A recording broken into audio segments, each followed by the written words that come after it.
Hello and good day. My name is François Bonnici. I'm director of the Schwab Foundation for Social Entrepreneurship and head of social innovation here at the World Economic Forum in Geneva, Switzerland. It's a pleasure, and I'm delighted to be here with you all today at the 2021 Stakeholder Capitalism Forum.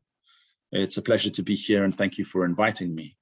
2021 doesn't feel that much different from 2020. Infection rates from COVID are spiking, healthcare systems buckling, and people are suffering. In particular, our thoughts are with all of you in Brazil. We are in the middle of one of these great societal shifts as the pandemic, climate risks, and economic and racial inequality test our society's resilience and true nature, and rapidly force new ways of operating for all of us. There's a recognized sense of urgency across all sectors to put things right for future generations. The executive chairman of the World Economic Forum and the co-founder of the Schwab Foundation, Professor Klaus Schwab, has been promoting the stakeholder theory for over 50 years.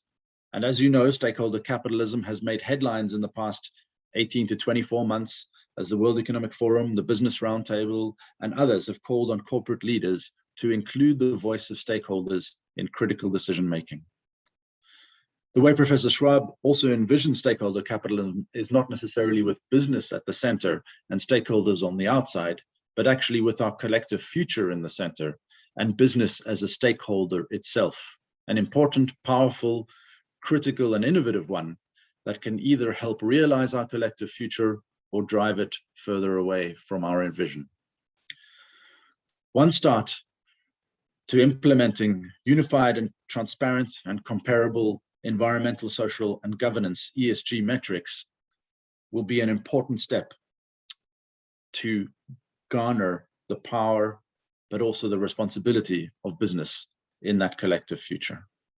In September 2020, the World Economic Forum released a set of universal ESG metrics and disclosures to measure stakeholder capitalism, so companies can report regardless of their industry or region. There are others, GRI, etc., that have promoted and developed sets of important standards. Organized around principles and pillars of governance, planet, people, and prosperity, these metrics and disclosures align existing standards, enabling companies to collectively report non-financial disclosures. And since then, 120 members of the Forum's International Business Council, the world's largest companies, have shown strong support for ESG metrics, and some companies already adopting and incorporating them into their reporting immediately. Key challenges for companies is to really determine and internally align their renewed purpose with their strategy, their culture, and their decision-making and governance, to really measure their own progress against these, as the internal measures will reflect in the external measures of impact and progress towards measures such as the SDGs. I also want to talk briefly about innovation and technology, as you've asked me to reflect on the importance or the role of this in the circular economy and in terms of stakeholder capitalism.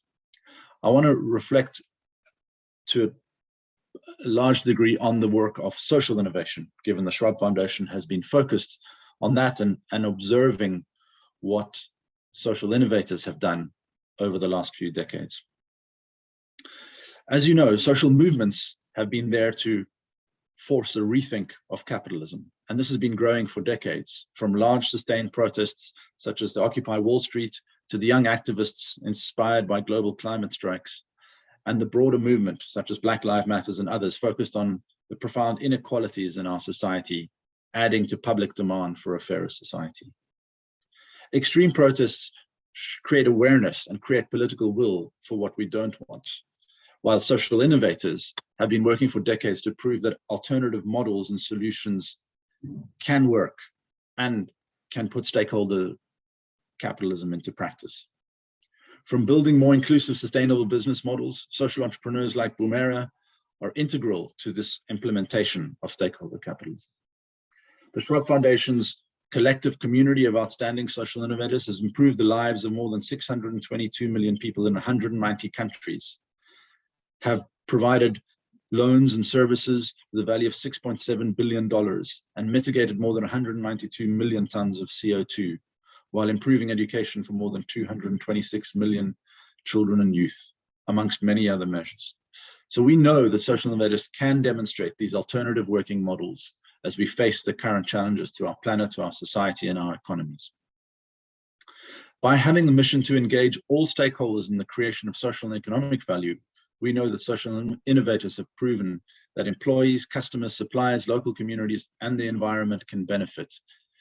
And I urge you, as you all work towards thinking about your own progress and commitment to stakeholder capitalism, to seek out social innovators and entrepreneurs as partners and equal partners in this role.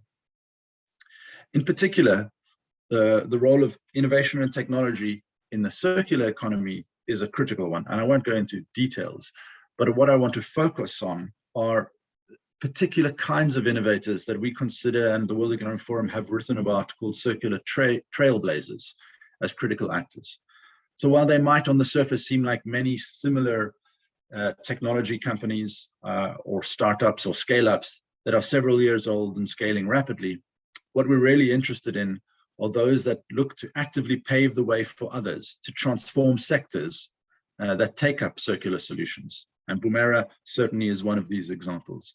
They share their work. They share in some parts of their intellectual property and their experiences. They work with legislators to set higher standards and benchmarks. They initiate collaboration and alliances and look to seek to influence public policy to break down the barriers to circular transmission. So this work of innovators is as important as the technology themselves for us all to make these transitions. And as a result, they can have an outsized impact on entire industries and accelerating the work towards the Sustainable Development Goals. They're not necessarily tied to the status quo, like none of us should be, and prompt the change that would not be possible through classical commercial strategies. I urge you to engage, to understand, and to renew your own purpose as you work towards your goals. From Switzerland, I wish you a very good meeting and thank you for the time to be here today.